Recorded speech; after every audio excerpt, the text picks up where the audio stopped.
Capítulo 2, Parte 2. Quem está na sua equipe?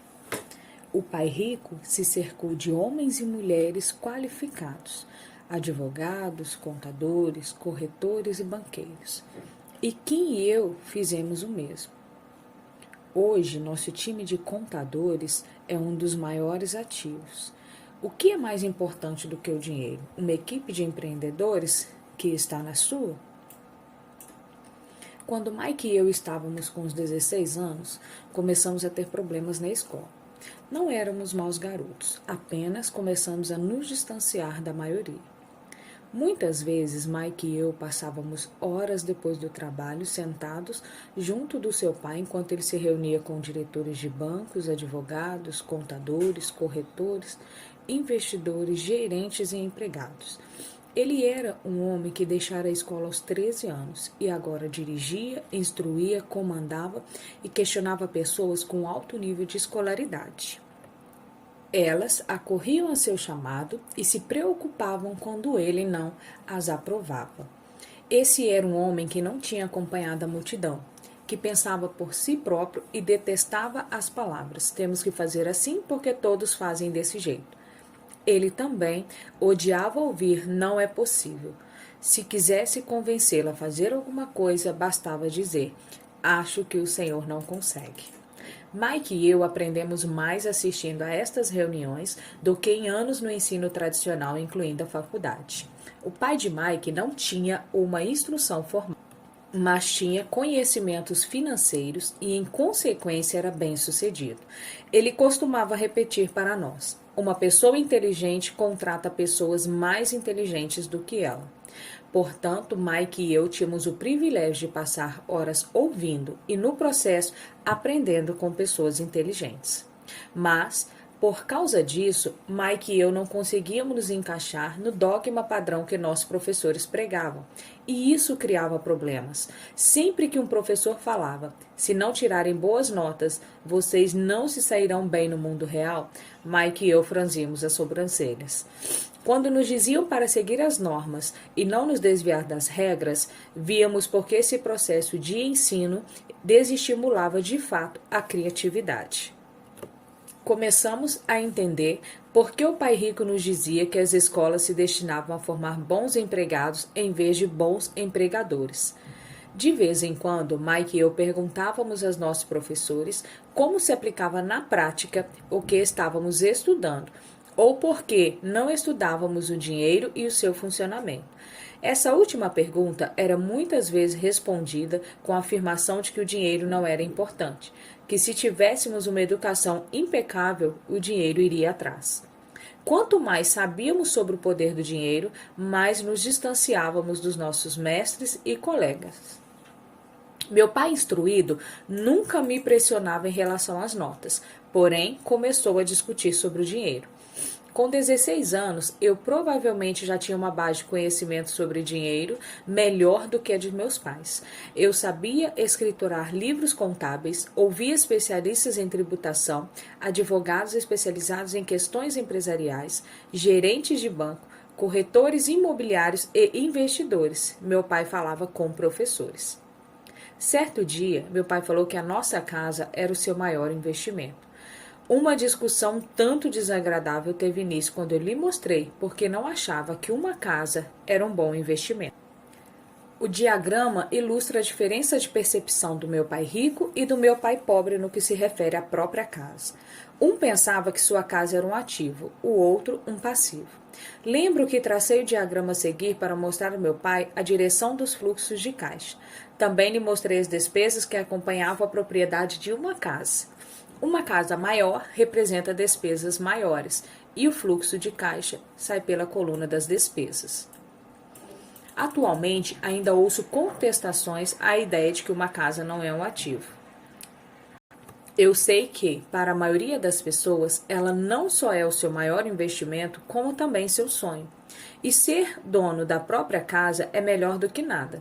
Eu ofereço simplesmente uma maneira alternativa de encarar esse dogma popular. Se minha mulher e eu comprássemos uma casa maior, mais vistosa, nos encararíamos não como um ativo, mas como um passivo, já que tiraria dinheiro dos nossos bolsos. Então, aqui está o argumento que desenvolvo. Na verdade, não espero que a maioria das pessoas concorde com ele, porque sua casa envolve um fator emocional. E quando se trata de dinheiro, emoções elevadas tendem a diminuir a inteligência financeira. Eu sei por experiência própria que o dinheiro tem o poder de tomar todas as decisões passionais. Em relação à casa, destaco que, em geral, as pessoas passam a vida pagando por uma moradia que nunca será delas. Em outras palavras, compra-se uma casa nova a cada tantos anos, incorrendo cada vez em um novo empréstimo de 30 anos sobre a casa anterior. Apesar de poderem deduzir os juros do financiamento para fins de impostos de renda, as pessoas pagam todas as demais despesas com o dinheiro que sobra depois de pagar o imposto, mesmo depois que liquidam o financiamento. Os pais da minha mulher ficaram chocados quando os impostos sobre as propriedades relativos à sua residência aumentaram para 1.000 mensal. Eles já estavam aposentados, então o aumento pressionou o seu orçamento. O valor dos imóveis nem sempre aumenta. Tenho amigos que devem 1 milhão por casas que hoje seriam vendidas por bem menos. As maiores perdas são as das oportunidades que não foram aproveitadas. Se todo o seu dinheiro está comprometido com o imóvel em que mora, você pode ser obrigado a trabalhar mais, porque todo o seu dinheiro continua saindo na coluna das despesas em vez de aumentar a dos ativos, o fluxo de caixa padrão da classe média. Se um jovem casal destinasse uma soma maior à aquisição de ativos, mais tarde teria maiores facilidades. Seus ativos teriam aumentado, estariam disponíveis para cobrir despesas. Tomar a decisão de adquirir um imóvel muito caro, em vez de formar um portfólio de ativos, afeta o indivíduo pelo menos 3 maneiras elencadas a seguir. Perda de tempo, porque outros ativos poderiam ter registrado aumento no seu valor. Perda de capital adicional, que poderia ter sido investido em vez de destinado às altas despesas de manutenção do imóvel. E perdas educacionais. Com muita frequência, os casais consideram seu imóvel residencial, as poupanças e o plano de aposentadoria como o total da sua coluna de ativos.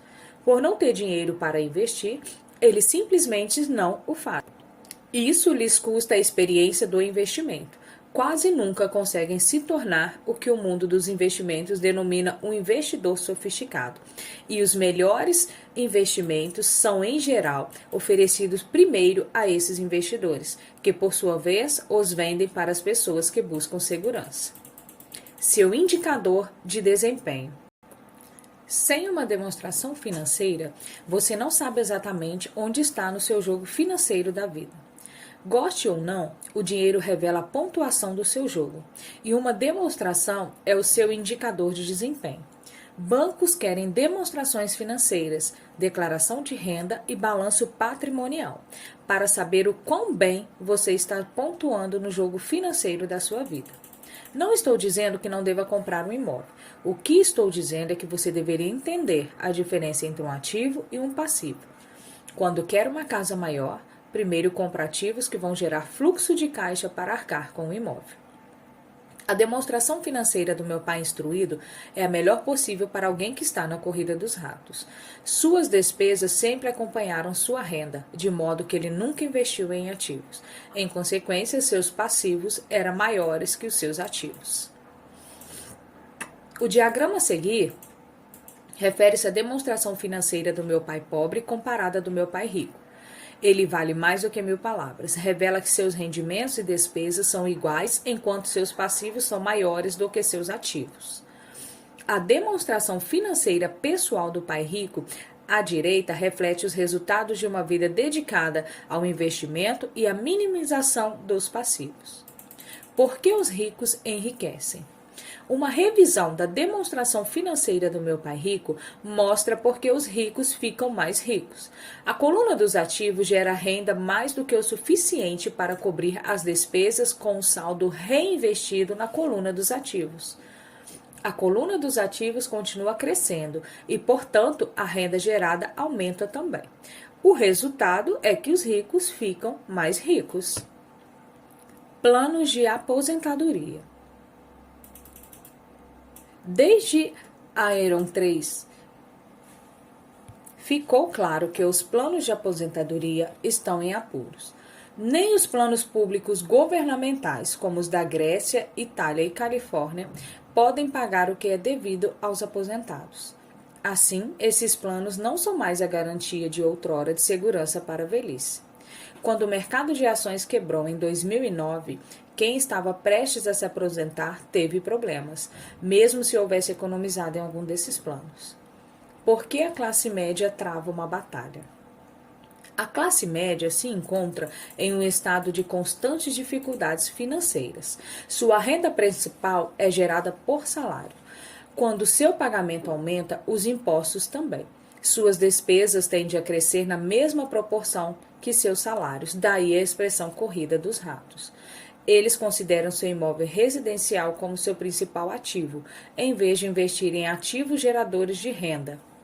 O padrão de se considerar o imóvel residencial como investimento de que um aumento de salário representa poder adquirir uma casa maior ou gastar mais são a base de um atual endividamento da sociedade. Esse processo de despesa crescente faz com que as famílias se endividem mais e tenham mais instabilidade financeira. Mesmo quando progridem no emprego e recebem aumentos salariais regulares, esta é uma vida muito arriscada decorrente da precária instrução financeira. A recente e maciça perda de empregos trouxe à luz a fragilidade financeira da classe média. De repente, os planos de aposentadoria das empresas foram substituídos por planos 401. A Previdência Social está obviamente com problemas e não pode ser considerada uma alternativa de aposentadoria.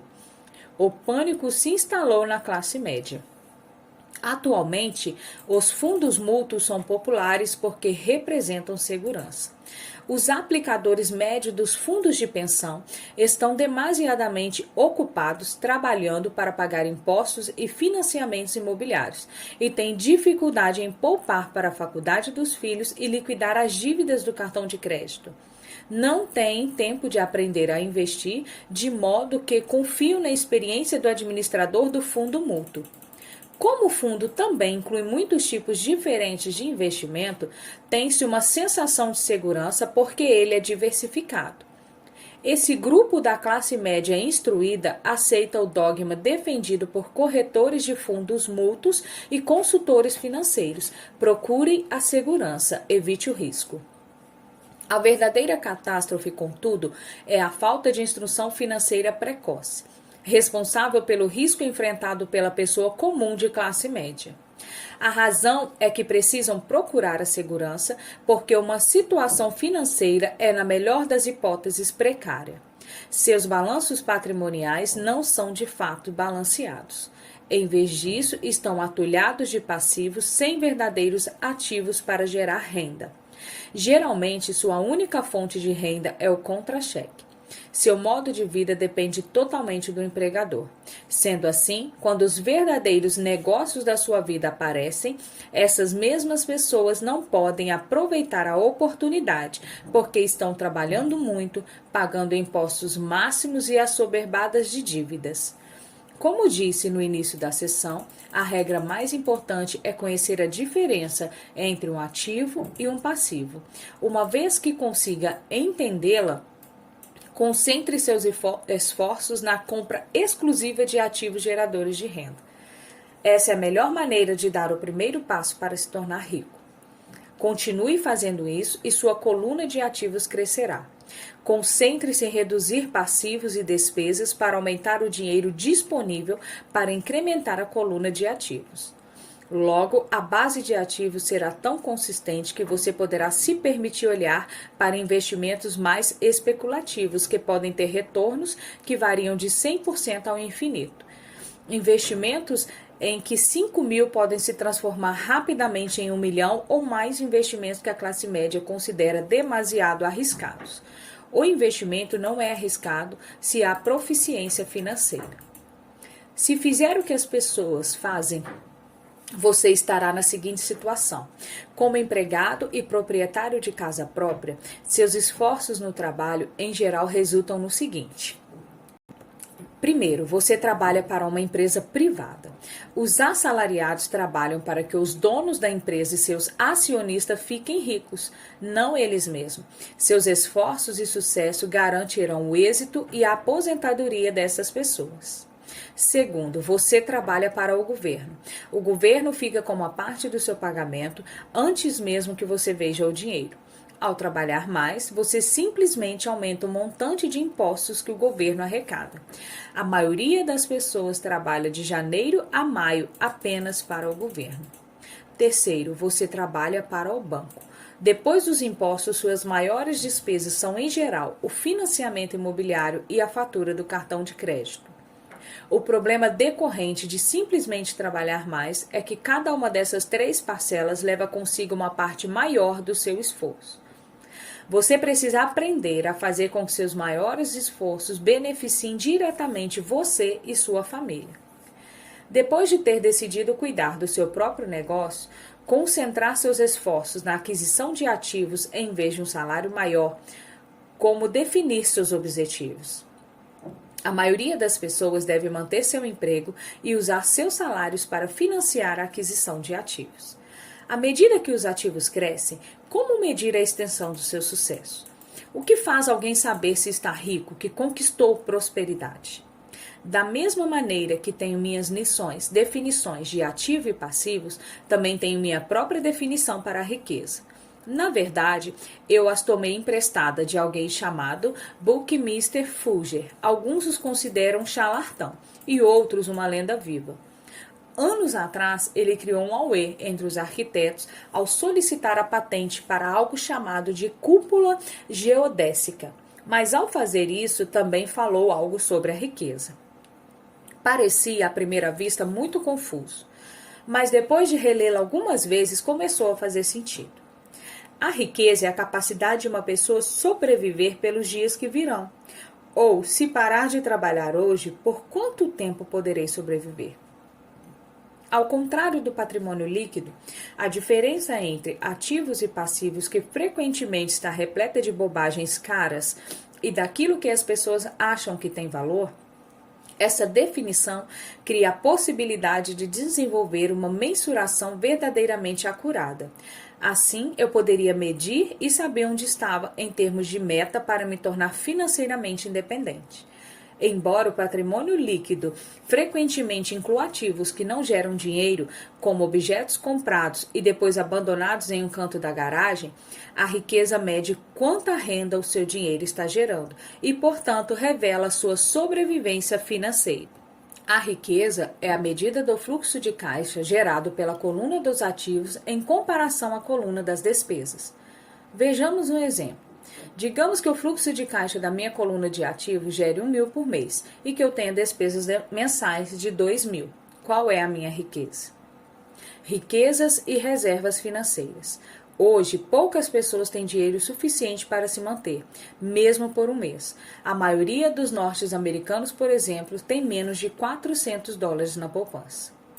Estatísticas surpreendentes de uma pesquisa da GoBank Rate de 2016 relatam que 34% dos norte-americanos não têm poupança.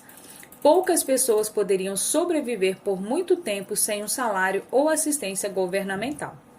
Voltemos à definição de Buckminster Fuller, segundo seu conceito de riqueza.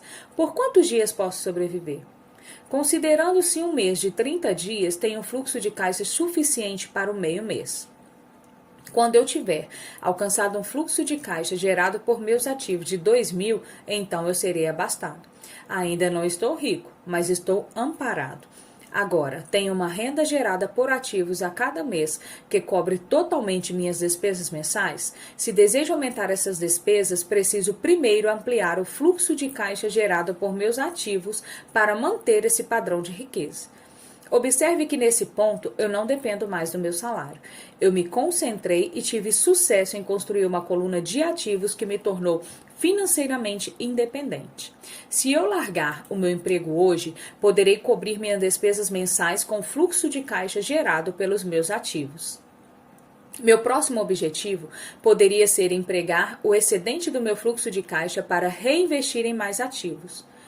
Quanto mais dinheiro for destinado para a coluna de ativos, mais este crescerá. À medida que meus ativos aumentam, mais cresce meu fluxo de caixa. E enquanto eu mantiver minhas despesas menores do que o fluxo de caixa gerado por esses ativos, me tornarei mais rico. Fico com mais e mais fontes de renda além do meu trabalho físico. Enquanto este processo de reinvestimento continuar, estarei no caminho do enriquecimento. Lembre-se das simples observações. Os ricos adquirem ativos, os pobres só têm despesas. A classe média adquire passivos pensando que são ativos. E como eu cuido dos meus negócios? Qual é a resposta? Leia o que tem a dizer o fundador do McDonald's no próximo capítulo.